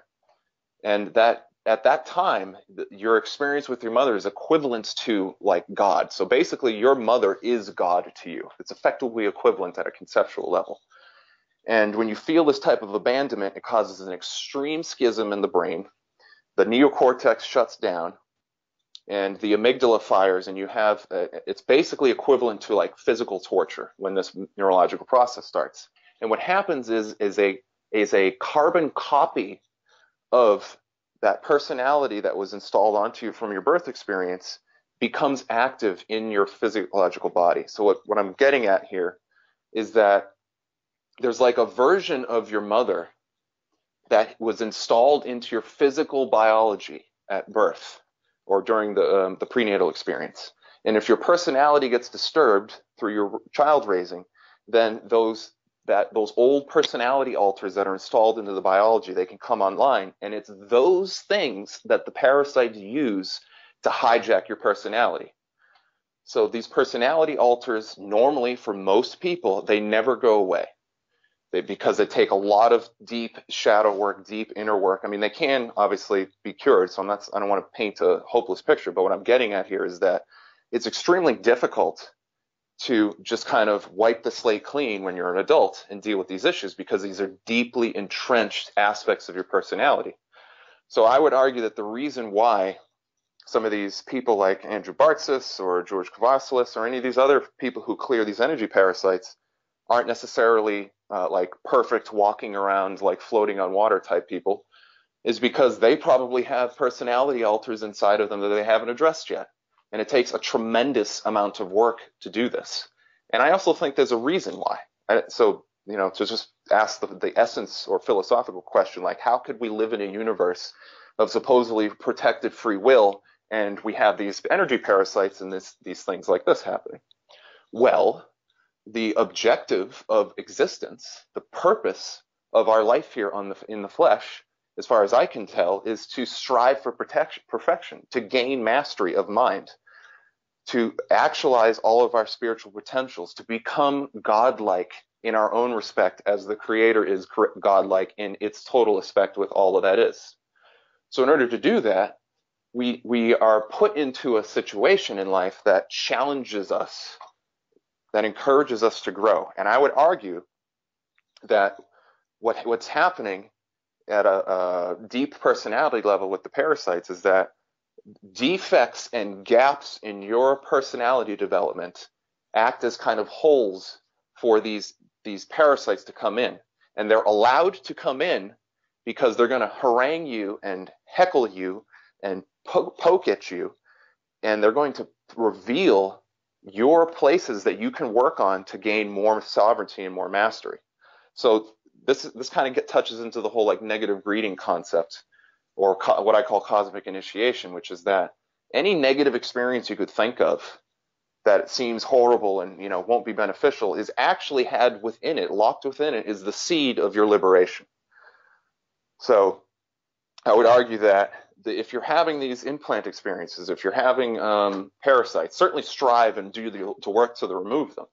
But realize that the primary thing that enables them to work is your inability to maintain a coherent, competent, high level of consciousness and use good philosophical skills. So if you're developing really good personality maintenance tools, what I call self-mastery practices, then you're going to still have to interact with these parasites, except now every time you do it, it'll be an opportunity for your growth, and you'll be making leaps and bounds in progress forward, because every time they try to interact with you to pull you down, it actually reveals their hand, and now you can learn how to process and deal with that, and you're building up your strength. So that's my take on all that.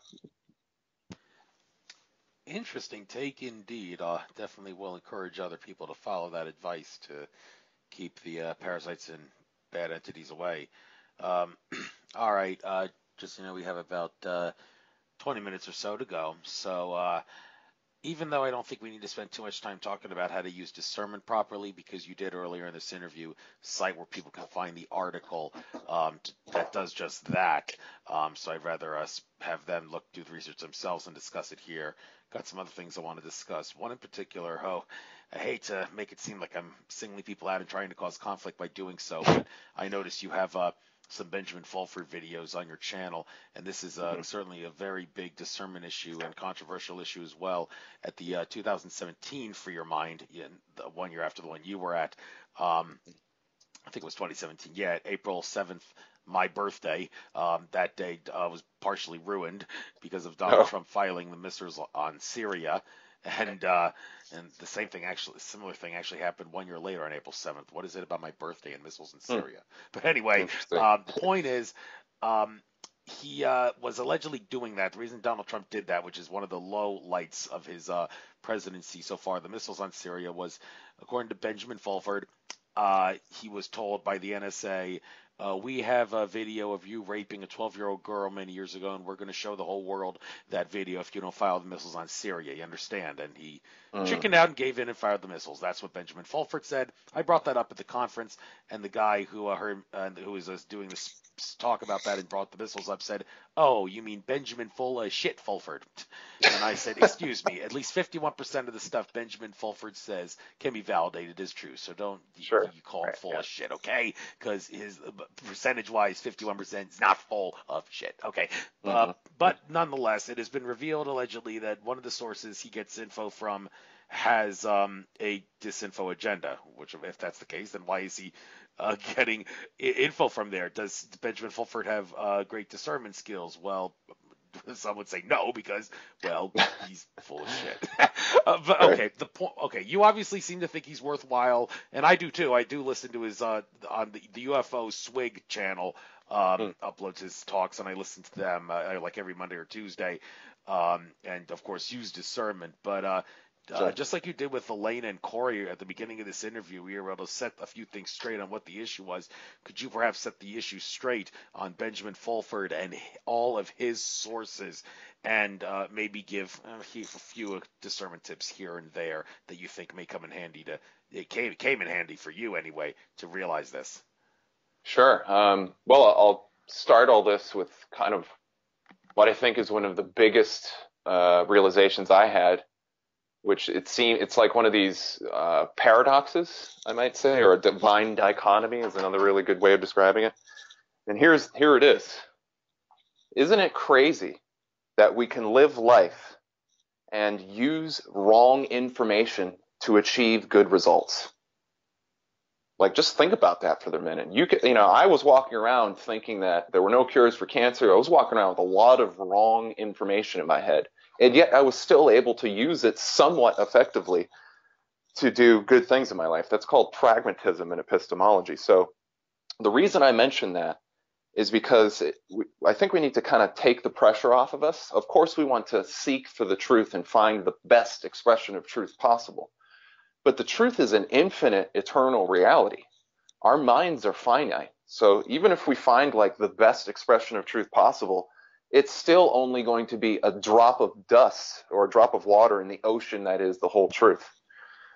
So that being said, this is my take on Fulford. And this position I'm about to articulate, I left this comment at the bottom of every Fulford post I put out because I kept having so many people asking me what my take was on Fulford. So if you want to, read this in black and white, just go to any Fulford post posted in the past couple of years and you'll see it. So here's my take. Fulford presents lots of information. It appears, based on what I can tell, that he has various sources. And what he seems to do is he just presents the information that he receives. He doesn't necessarily do a lot of editing, it sounds like. So he's not presenting his opinion, although he does that a little bit. He's presenting what that he receives. So whether or not that's good information isn't necessarily the question. The issue is that he's just presenting information that he receives. So when it comes to discernment, people like to say that Fulford, he predicted that arrests were going to happen on such and such a date. They didn't happen. Therefore, everything he said is all untrue. Well, that's a bogus discernment process right there. You haven't really discerned anything. You're taking a lazy discernment process. And the reason why is that sometimes liars tell the truth, and sometimes people who tell the truth lie, or they misrepresent the truth. So the point is that just because Fulford got one thing wrong doesn't mean that we can label everything that he's ever says as untrue. Okay? So when it comes to his sources and information, I basically assess his information on its merits. And this is true for every piece of information. So if Fulford comes out and he says that he talked to some Pentagon source and like the story you were mentioning that Trump had allegedly raped the 12-year-old girl or something, and they have it all on video and they're going to release it if he doesn't bomb Syria, well, that's an interesting claim. Is there anything that we have to support that claim? And you can try to find something. And unless you have like the actual video footage of Trump doing this, then you don't you don't really have a lot of good information. So, as far as discerning that claim, we probably won't find much of anything out there to provide material proof, photos, video footage, maybe witness testimony from somebody who was there, something like that. But all that information, all it really does is it lend credence to the claim, but you still have to keep an open mind. Like if we had video footage of Trump supposedly, raping his 12-year-old girl, how do you know it's not CGI? How do you know the footage isn't manipulated? So any piece of evidence you could throw out there, I could come up with some reason to say that it might not be valid. So the reason I say all that is when we're discerning information, whether it's Fulford or David Wilcock or Corey Goode or Donald Trump or whatever, it's really important to realize that you're not going to get a concrete answer. The point of discernment isn't to get a rubber stamped yes or no, this is true. This is 100% truth. This is 100% false. Discernment doesn't work that way. What you get at the end of a discernment process is a best guess. Is that, yes, this might be true. Here are the reasons why it could be true. Yes, it might be false. Here are the reasons why it might be false. And at the end of the day, you have to make a decision what you want to believe and act in provisional sense along that. So before I get into a diatribe about discernment, let me just say specifically related to Benjamin Fulford. I've been reading his reports. I think 2011 when I started reading his reports. It was one of the first things I discovered. He has been very influential for me. I've come across a lot of ideas from him. And for me, and I would argue this is true for everybody, and it's a good thing, a good perspective to have in your life, I would say, is that anybody that has the ability to transmit a new concept into your mind is somebody that you should treasure.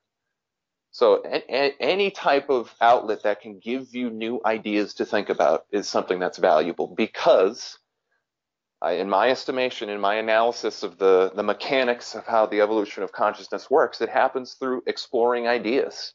So whether you heard about the idea from, the hand of God coming down because Jesus floated from a cloud and showed up on your front door and, pigeons flying around everywhere and he told you that this is the truth, or you heard about it from some tabloid like the Inquirer, if it's an idea, it's an idea. Whether or not the source, where it came from, the source doesn't matter. The idea has the power to evolve your consciousness if you're willing to entertain it, if you're willing to think about it. So I would encourage everybody in that line. This is the reason I post Fulford reports. Whether or not his information is true or not, I don't know. Fulford just seems to share what he receives from his sources. But it's the exercise of thinking about these ideas and the exercise of trying to discern them and the exercise of looking for evidence and seeing what might happen in the future that it actually evolves our consciousness, that makes us better truth seekers, that makes us better discerners. So the last little thing I'll say about discernment is that you have to act provisionally. So again, at the end of a discernment process, you're not going to get a crystal clear answer. It's extremely rare that when you're trying to discern something that you're going to have that everything's so perfectly laid out like that. Because again, any type of evidence that you could present out there to say that this is 100% with 100% certainty true, I could find a reason to say that maybe you're wrong about it. So you're never going to get to absolute certainty. In order to have absolute certainty, you need absolute knowledge. Well, nobody's omniscient. I'm not omniscient. I don't think anybody listening to this call is omniscient. So that means that you are never going to get to a place where you can have 100% certainty about something. And honestly, that's a good thing. The reason why, and this gets back to what I was saying in the beginning, is in the quest for ultimate truth, you're never going to get to the mountaintop because the ultimate truth is infinite. Your mind is finite.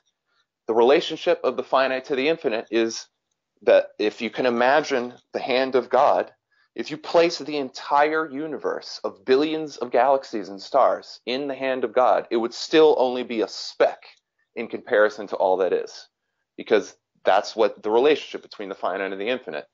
So what I'm getting at here is that we will always fail to reach the mountaintop, but that doesn't mean you shouldn't try to get there. You should strive to discover the truth as best as possible. but you're going to have to make some conclusion. Eventually, at the end of a research process, you're going to have to decide, okay, well, what do I want to believe in? Because ultimately, beliefs organize your reality. This is one of the reasons why sharing the truth can be so difficult, because a person's beliefs literally prevent them from experiencing chaos. So if you try to change their beliefs without them going through that process carefully, then it's like their entire world comes falling apart. So at the end of the day, you have to make a decision. So to finish this tirade, let's imagine you're in a restaurant and you're sitting down with your family and you're about to eat a meal. And one of the chefs comes running out of the kitchen, screaming at the top of his lungs, "The food's poison, the food's poison, the food's poison." And then he runs out of the restaurant. And now you have to sit there and make a decision. You're like, Jesus, well, I don't have the ability to go in and do chemical testing on the food to see if the food's really poison or not. So you have a discernment problem, right? You're going to investigate. Maybe you'll ask one of the waiters, "Is this guy like crazy? What's going on?" Or maybe you'll ask one of the other patrons, "Did you eat any of the food? Are you okay? What's happening?" So you maybe go through a small investigation. But at the end of the day, you're going to have to make a decision. There's time and space limitations to how much research you can do. So you got to create or make an operational conclusion or a provisional choice, a provisional belief. You got to assess, okay, what can I believe that is probably the best description of reality? Because I have to make some decision. I have to take an action. And you'll probably choose to believe that, it's better to be safe. I don't know if the food's actually poison, but I don't want to risk my family's health and safety. So I'm going to assume that it is poison. We're going to go to another restaurant. So at the end of the day, whether it's discernment of Fulford or a dream you had or an insight you had or, something on the MSN or the mainstream media, do your best to gather as much information as possible. Ask yourself if that information, if the map that you just received as a claim of truth accurately describes reality as you know it, compare it to your information. And then at the end of the process, just sit down with all the pieces and ask yourself what seems the most true right now. I'll choose that one, and then I'll keep my mind open to discover new information in the future. That's the really big key, I would say, with discernment. Don't become dogmatic in your beliefs. Don't think for a second that your knowledge is so perfect that you can never open your mind to new possibilities. It's unfortunately for most of us that's not the case. So yeah, there you have it. Yeah, that thing you mentioned about the better safe than sorry because of the restaurant thing sort of ties in with what you mentioned earlier about how the control system tries to make us think that we need to be controlled because we are like not trustworthy and all that, and we may poison ourselves or something in manners like that. So we need to have our lives run. And well, you say better safe than sorry because that person decided it. But when it comes to the issue of rights and natural law, one question like, does one have the right to be a masochist? Well, no harm to others other themselves. So yeah, but then again, if a society sees someone as that likes to be a masochist, is it does that person like can we make the case that he needs to be regulated because he may come out and attack the rest of us? Well, that of course raises the question. Well, I don't want to have my life dictated by someone who might be a masochist. So you guys want to protect yourselves from him, fine, but don't protect me from him. And well, that's basically what the government is doing with security checkpoints at airports and all that, telling us we don't know what may happen, so everybody's got to be inspected. Well, of course, no, because the collective authority of a group can't exceed the authority of any individual of that group. That's natural law, as Mark Passio, who I see you interviewed once, has made clear very much. Then we all have the right to not let others decide our safety. Well, yeah, we do, but the problem is those that prefer to understand life from a real world standpoint say the will of the majority trumps the desires of the minority.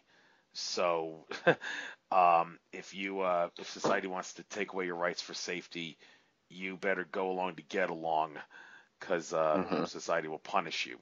Well, Right. if we expand our consciousness, do you expect that mentality to decrease on a global scale to the point where that the individuals, the minority who don't want their rights violated for safety, can actually not have to worry about being hassled because they don't want to give up their rights? That's probably the best way I can ask this question. Yeah. Yeah, I think as time goes on, if people choose responsibility and knowledge and self-mastery and sovereignty, then yes, we will slowly create the conditions where people don't have to go along to get along. But I mean, you have to choose your battles, I would say. And this is why unity is so important. One of the things I realized in my study of law as it relates to morality is defined as like a choice is not to do things. So when you choose not to steal from somebody, when you choose not to harm somebody, when you choose not to rape somebody, when you choose not to kill somebody, your choice not to violate their rights enables their freedoms. So that's really important. If we can work together to protect each other's freedoms, then the amount of complying we have to do with the system, insofar as picking our battles, will be reduced. I'm in a position right now where I'm very careful about the battles I choose legally. I could drive around with no license plate. I could, fight a $50 speeding ticket. Well, not that I have one, but if I had one, I could fight it if I wanted to, and really like try to make it like a preeminent battle of like issues and ideals. But at the end of the day, if it means I end up spending all of my time and energy trying to fight a $50 ticket that ultimately, if I won, wouldn't really do much other than save me $50, I got to ask myself if it's worth it. Maybe it's more strategically beneficial to just pay the damn $50 and try to develop alliances with people because I'm actually free, opposed to being in jail. So I think, when it comes to compromising, going along to getting along, the solution to going along to getting along, the solution to having to comply with the cabal because we don't have any choice, is unity. That's the benefit of unity, guys. This is the reason why we need to unify. I don't want to pay my taxes. I know a lot of people probably don't want to pay their taxes. I don't like funding terrorism.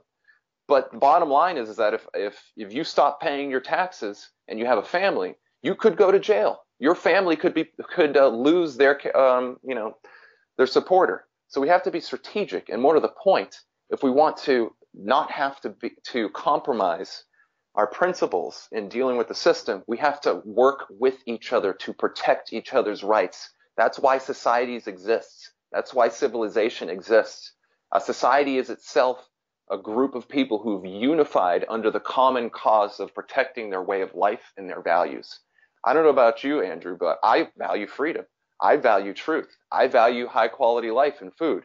I know other people on this call probably value those things too. What are we waiting for? When are we going to unify? When are we going to start bickering with each other and actually start making meaningful steps towards greater unity to protect each other's rights and freedoms? That's the question I want to know. Yes, and I ask the same questions and I seek truth just like you do. It was brought to my attention by Akashic Record Jude Andrew Bartis in my session with him that if my purpose in life, based on what my Akashic Record says, and I have no reason to believe he's lying when he says he can read it, is truth seeking. So I guess that's why I'm the host of a show called Nature of Reality Radio. There you go. So, but anyhow, that being said, we kind of reached a 2-hour mark. The people with lousy attention spans have already tuned out a long time ago. So might as well bring this to, and that's another thing we need to fix about this world, your attention spans. And I'm regularly making Sure. us think about this because that's why my view count is low. It's not me, it's the lousy attention spans of all of you out there. So please give yourself a kick in the pants and improve your attention spans and suck it up and listen to these shows start to finish more often, please. But anyhow, I'm digressing and babbling again. You can get out anything you like over the next couple minutes or so to close this out. Anything you're doing in the future, like conference appearances that you maybe want to get out to, finish it up, please. Yes, I'm going to be working with Portal to Ascension, Neil Gar. I'll be speaking next year at that conference. I'm also going to be doing, well, we tentatively have set up, looks like 3 events. through the webinar. So those are going to be really big. I'm going to choose topics that are going to be really catalyzing and interesting for people and nest like deep wisdom into that. So look forward to that. And you can obviously check out my work at stillnessinthestorm.com. You can find me on Facebook at facebook.com/stillnessinthestorm. Twitter, twitter.com. I think it's /SITSSHOW. And of course, just go to the website, and anything that I'm doing will be posted there. So look forward to seeing y'all on the road to truth. Awesome. And when do you expect tickets to come out for that Portal to Ascension conference? Because I'd like to go to that. I think he's already got the date set for this, October 2019. I don't know if the tickets are available. The other webinars that we're doing, we haven't set any hard dates. But I will be promoting all of that through my website, and then of course portaltoascension.com. That's where he's doing all his work. Check that place out too. There's an amazing library of information on that service. Yes, I have to think that Neil and his soulmate, twin flame, whatever soul, whatever she is to him. I have to think I'm pretty close to them on a soul level anyway, considering I run into them at conferences quite a few times. So I guess that's one way to tell if someone has a good soul connection with you, if you run into them when you didn't know you were going to run into them beforehand. And in this regard, at this point, I got to go to this guy's conference if I know it's good for me. So had a blast there. Sure I will again. So thank you very much. Good job partnering up with him. You made a good move there. So definitely. I wish you the best of luck with that. And I bid you good day. And I will get this uploaded to YouTube hopefully by midnight tomorrow. And I'll send you a link when I do. So thank you for coming on. It was a pleasure. Take care. Take care, man. Have a good one. Bye.